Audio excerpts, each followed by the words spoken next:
Good morning students, स्वागत है आपका हमारे चैनल पर फिर से। बच्चों, धातु अधातु हम लोग पढ़ रहे थे और उसमें एक जिक्र आया था शब्द घनत्व, और मैंने कहा था कि घनत्व को एक अलग वीडियो में आपको बताऊंगा। तो आइए जानते हैं, सीखते हैं। घनत्व को हम लोग अंग्रेजी में डेंसिटी बोलते हैं,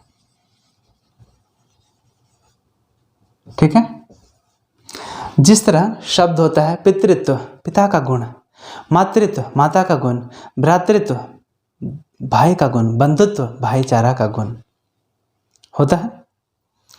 उसी तरह घनत्व, घनापन का गुण। घनापन क्या हुआ? आपने सुना होगा पतला और गाढ़ा। पतला क्या हुआ और गाढ़ा क्या हुआ? तो गाढ़ा जो है वही है घना। मान लीजिए यह सर है, ये आपका सर और ये मेरा सर। मान लीजिए आपके सर का जो साइज है माथा का और मेरा माथा का साइज वो बराबर है। आपके सर पर 100 बाल हैं और मेरे सर पे गिन करके 10 बाल हैं। अब आप बताएं किसका सर में बाल ज़्यादा घना है?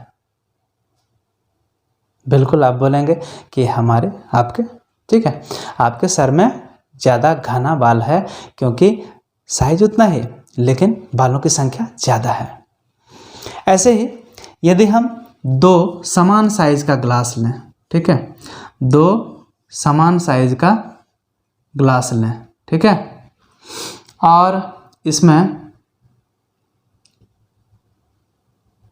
पानी भी हम समान मिला दें, पानी इसमें बराबर बराबर है, ठीक है, लेकिन इसमें जो चीनी डालेंगे वो डालेंगे 5 चम्मच और इसमें चीनी डालेंगे 10 चम्मच। कितना डालेंगे इसमें चीनी? 10 चम्मच। अब आप बताएं किस में जो शरबत है वो ज़्यादा गाढ़ा बनेगा? बिल्कुल 10 चम्मच जिसमें चीनी है उसमें गाढ़ा बनेगा ज़्यादा, है ना। इसी तरह एक एग्जाम्पल लेते हैं। ये एक खेत है, ठीक है,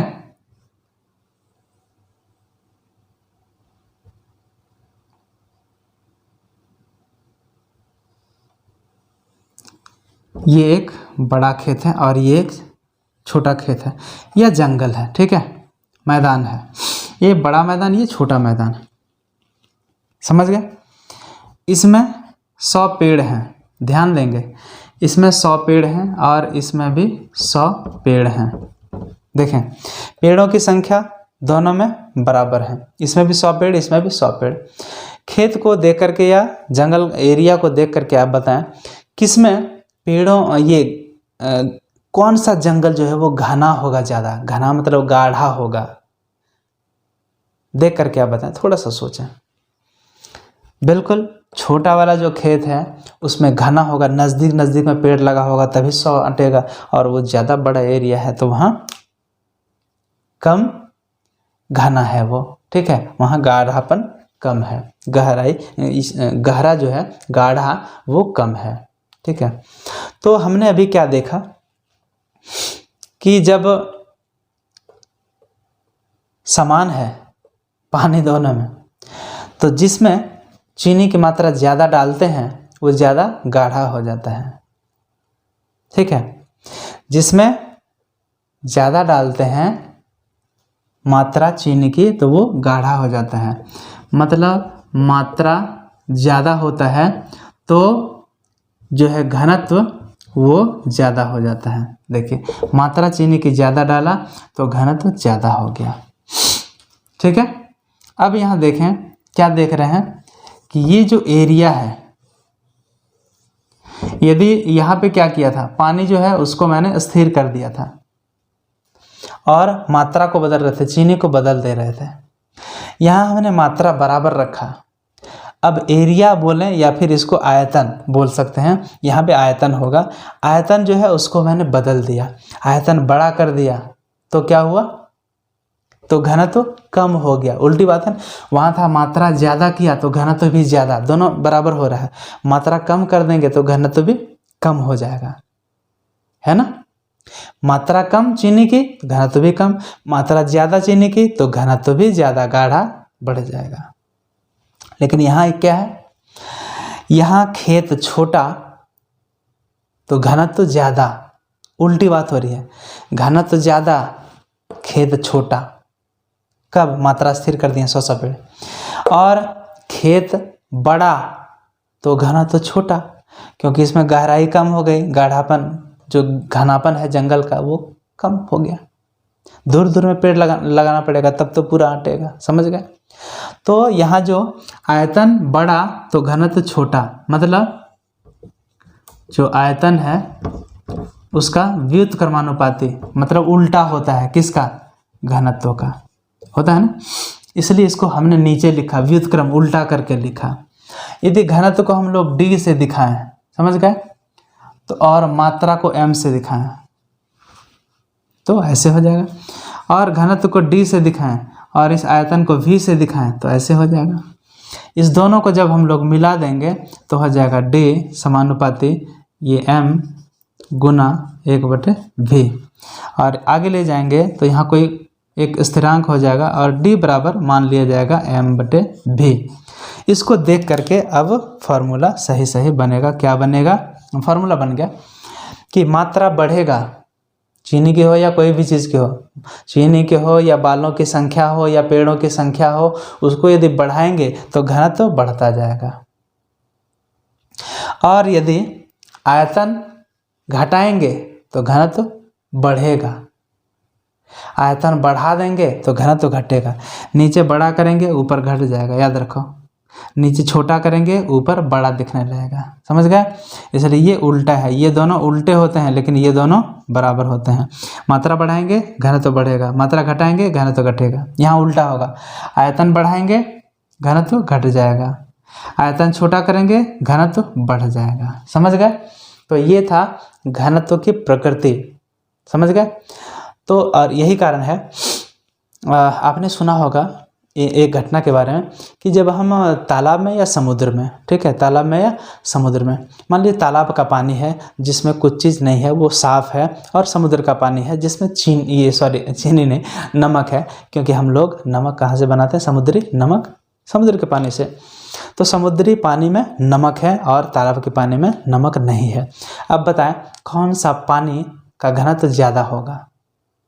समुद्र का पानी का, क्योंकि उसमें एक्स्ट्रा नमक घोला हुआ है, समझ गए। ठीक है।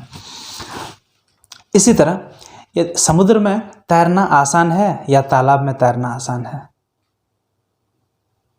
तैरना तो ऐसे तालाब में आसान होगा, लेकिन कहाँ जल्दी से नहीं डूबेंगे? समुद्र के पानी में या तालाब के पानी में? तालाब का पानी पतला है, उसमें डूब सकते हैं, लेकिन समुद्र का पानी गाढ़ा है, घनत्व उसका ज़्यादा है, तो उसमें जल्दी से नहीं डूब सकते हैं। आपने एक नाम सुना होगा सागर का, मृत सागर, डेड सी। मृत सागर उसका नाम इसलिए है क्योंकि उस समुद्र का पानी इतना खारा है, इतना खारा है कि कोई मुंह में नहीं ले सकता है, बहुत ज़्यादा खारा है, उसमें सॉल्ट काफ़ी ज़्यादा है। इसलिए उसमें कोई आदमी भी तैरेगा तो अच्छे से तैर नहीं सकेगा, इतना गाढ़ा है, और कोई वनस्पतियाँ वहाँ पे नहीं है, कोई पौधा वगैरह कुछ होता है ना, उसमें कोई जीव जंतु जल्दी से नहीं है। हाँ, तो उसमें कोई जाएगा तैरना चाहेगा तो वो डूबेगा नहीं, बल्कि ऊपर ही रहेगा, समझ गए। हाँ, दूसरी चीज़, समुद्र में जब जहाज़ चलता है, बड़ा सा जहाज़, लोहे का बड़ा जहाज़ समुद्र में नहीं डूबता है, लेकिन लोहे का एक छोटी सी कुदाल यदि समुद्र में फेंक दें तो वो डूब जाती है। ऐसा क्यों? सुना होगा। तो इस घटना को मैं अभी बताता हूँ। और एक चीज़ आपको बताता हूँ, ठीक है।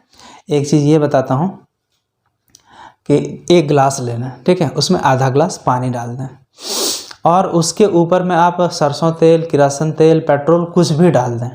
आप बताएं क्या होगा? वो तेल नीचे गिलास की तली में बैठ जाएगा? नहीं, वो ऊपर तैरेगा। ये आप जान रहे हैं। क्यों तैरेगा मालूम है? जो हल्का होगा, जो घना कम होगा, वो ऊपर रहेगा।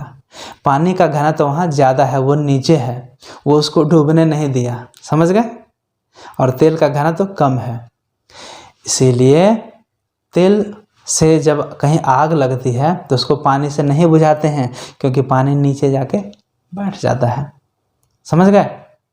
और तेल ऊपर ही रहता है जो कि जलता रहेगा। पानी के ऊपर तेल रहेगा तो उसमें पानी के ऊपर तेल रहेगा तो वो जलता रहेगा, उसको फिर पानी से नहीं बुझाया जाता है, समझ गए। तो तेल से लगी हुई आग को पानी से नहीं बुझाते हैं। अब आते हैं दूसरा, समुद्र वाली स्थिति पर। समुद्र में बड़ा तो लोहे का जहाज़ नहीं डूबता है, लेकिन एक सुई डूब जाती है या फिर एक कुदाल डूब जाती है। क्यों, है ना, क्यों डूब जाती है? जब जहाज़ बड़ा होता है, जब जहाज़ बड़ा होता है तो जाहिर है उसका आयतन जो है वो बड़ा हो गया। आप जानते हैं नीचे बड़ा हो जाए तो घनत्व तो घट जाता है। तो बड़ा क्या हुआ, जहाज़ ना हुआ, तो घनत्व तो जहाज़ का ना घटेगा, ना पानी का घट जाएगा, नहीं। जिसका साइज बड़ा हुआ, किसका, जहाज़ का साइज बड़ा हो गया तो उसका आयतन बड़ा हो गया, तो इसलिए उसका घनत्व तो कम हो गया, इसलिए पानी से कम हो गया, तो इसलिए वह पानी पर तैरता रहता है, समझ गए। अब आते हैं कुदाल पर। कुदाल होता है छोटा, उसका साइज होता है छोटा, उसका आयतन घट गया, और आयतन घटने से क्या होता है, घनत्व तो बढ़ जाता है, समझ गए, घनत्व तो बढ़ जाता है। तो जिसका घनत्व तो ज़्यादा है और कम है, तो कम वाले में ज़्यादा घनत्व वाला डूब जाएगा। हाँ, नीचे गाढ़ा रहेगा तो वो उसका उत्प्लावक बल भी ज़्यादा रहेगा। नीचे से बायन फोर्स एक होता है उत्प्लावक बल, वो ज़्यादा घनत्व वाला में ज़्यादा होगा, तो वो कम घनत्व वाले को ऊपर ही तैरा के रखेगा। लेकिन अंदर पानी का घनत्व यदि ऊपर जो वस्तु है उससे कम हो जाए तो वो वस्तु उसमें डूब जाएगी। तो कुदाल के साथ यही होता है कि कुदाल का साइज छोटा होता है, जिसके कारण उसका आयतन छोटा हो जाता है, और आयतन छोटा होने से जो मात्रा है वो भी घट जाती है, और जिसके कारण घनत्व तो घट जाता है। तो ऊपर वाले का घनत्व नीचे आयतन छोटा हो जाने से जो मात्रा वो बढ़ जाती है, ठीक है, और जिसके कारण घनत्व तो उसका बढ़ जाता है पानी की तुलना में, समझ गए। कुदाल का आयतन छोटा है, जिसके कारण घनत्व तो बढ़ जाता है। तो बढ़ा हुआ घनत्व और इसका कम घनत्व उसमें डूब जाता है, क्योंकि जो उत्प्लावक बल है वो अच्छे से काम नहीं कर पाता है। यही कारण होता है कि जहाज़ बड़ा सा नहीं डूबता है लोहे का, लेकिन कुदाल छोटी सी लोहे की डूब जाती है। तो ये था घनत्व समझाने का मेरा तरीका। यदि आपको अच्छा लगा तो बच्चों और दोस्तों के बीच शेयर करें और लाइक्स करें। कोई प्रश्न हो तो कमेंट करें, या अच्छा लगा तो भी कमेंट करें। चैनल को सब्सक्राइब करें और बेल आइकन ऑल ज़रूर दबाएं ताकि आपको नोटिस मिलते रहे। तो ठीक है बच्चों, इस वीडियो में इतना ही। मिलते हैं अगले वीडियो में नए टॉपिक के साथ। तब तक आप सभी का हार्दिक धन्यवाद।